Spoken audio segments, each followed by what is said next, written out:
Police की part 2। ये कहानी है कानपुर की। यहाँ दूरस्थ स्थान पर एक निर्जन क्षेत्र था। वहाँ पर एक टूटी फूटी फैक्ट्री थी जो वर्षों से इसी अवस्था में थी। वहाँ कोई आता जाता भी नहीं था, इसीलिए प्रशासन ने कहा वहाँ एक पुलिस नियुक्त कर दिया था ताकि कोई आपराधिक गतिविधि की संभावना न हो।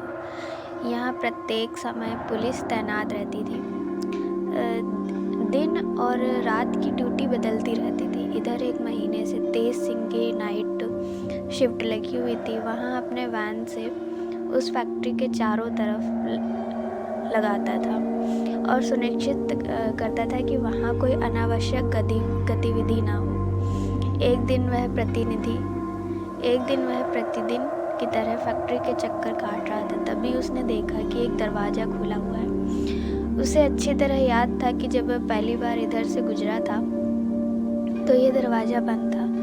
दरवाज़ा खुला देखकर उसने अपने वायरलेस पर संदेश भेजा कि उसने एक कारखाने का एक दरवाज़ा खुला देखा है जो आमतौर पर बंद ही रहता है। उधर से उसे संदेश प्राप्त होता है कि वह अंदर जाकर देखे। अतः वह बिल्डिंग के अंदर प्रवेश करता है। तेज सिंह अपनी पिस्टल निकाल लेता है और टॉर्च की सहायता से बड़ी सावधानी से अंदर प्रवेश करता है। बिल्डिंग के अंदर काफ़ी धूल और जाला था। वह उस कमरे में प्रवेश करता है जिसका दरवाज़ा खुला था। वह ये देखकर थोड़ा प्रसन्न होता है कि वहाँ किसी के पैरों के निशान नहीं थे। नीचे भूमि पर इतनी धूल थी कि कोई भी यदि अंदर आएगा तो वह अपने पीछे अपने पैरों के निशान अवश्य छोड़ेगा। तेज ने देखा कि मात्र उसके ही पैरों के चिन्ह भूमि पर दृष्टिगोचर हो रहे हैं। किसी अन्य के प्रवेश के कोई चिन्ह नहीं थे।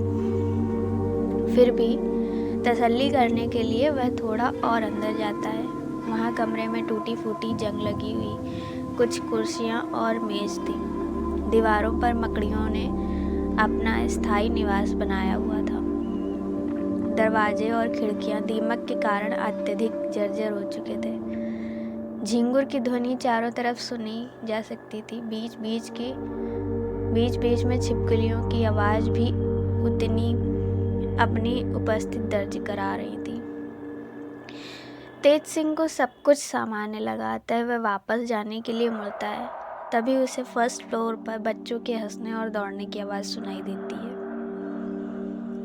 तेज सिंह सतर्क हो जाता है। उसे लगा शायद कोई परिवार के साथ आया है। उसने अपनी टॉर्च और बंदूक दोनों तान ली और ऊपर जाने के लिए सीढ़ी ढूंढने लगा। सीढ़ी ढूंढते ढूंढते वह एक लॉबी में पहुंच गया जिसकी छतें टूटी हुई थी, जिसके माध्यम से शुक्ल पक्ष के चांद की रोशनी नीचे तक आ रही थी।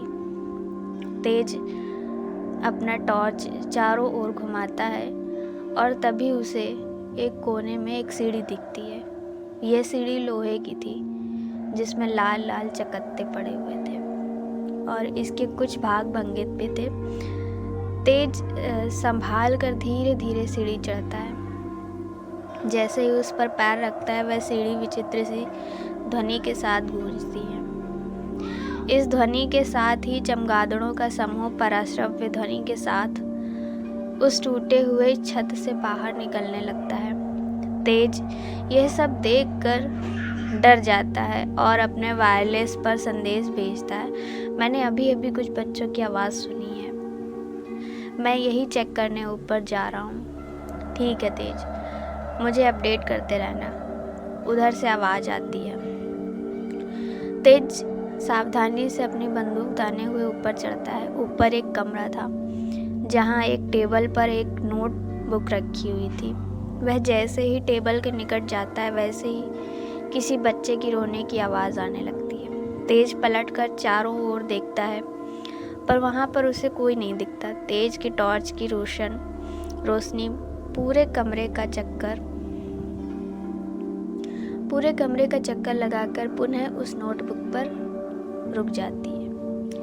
वह उस नोटबुक के पास जाता है। आश्चर्य की बात यह थी कि वह नोटबुक देखने में बिल्कुल नई जैसी थी, जबकि उस बिल्डिंग में ऐसी कोई वस्तु नहीं थी जो नवीन लगे, जो नई लगे। वह उस पुस्तक को पलटने लगता है। देखने में वह किसी बच्चे की ड्राइंग बुक लग रही थी। तभी उसकी दृष्टि एक ऐसे चित्र पर पड़ती है जिसको देखकर उसकी आंखें फटी की फटी रह जाती हैं। उसने देखा, यह चित्र तो उसी का है। तभी उसने अनुभव किया कि किसी ने पीछे से उसको फूंका और उसके बाल पीछे से उड़ने लगे। वह तेजी से पलटकर गोली चला देता है, पर पीछे कोई नहीं था। हड़बड़ी में उसका टॉर्च नीचे गिर जाता है। वह टॉर्च उठाने के लिए नीचे झुकता है, परंतु जैसे ही वह टॉर्च को पकड़ने का प्रयास करता है, वह टॉर्च आगे बढ़ जाती है। तेज डर के इधर उधर फायरिंग करने लगता है। वह एक बार पुनः टॉर्च को उठाने का प्रयास करता है। इस बार वह टॉर्च उठाने में सफल हो जाता है। टॉर्च लेकर वह शीघ्रता से नीचे की ओर भागता है और बिल्डिंग के बाहर आ जाता है। वायरलेस पर आवाज़ आने लगती है, तेज सिंह तुम ठीक हो? तेज सिंह अपने वैन में बैठकर जवाब देता है, हाँ मैं ठीक हूँ, पर मैं यहाँ वापस नहीं आऊँगा।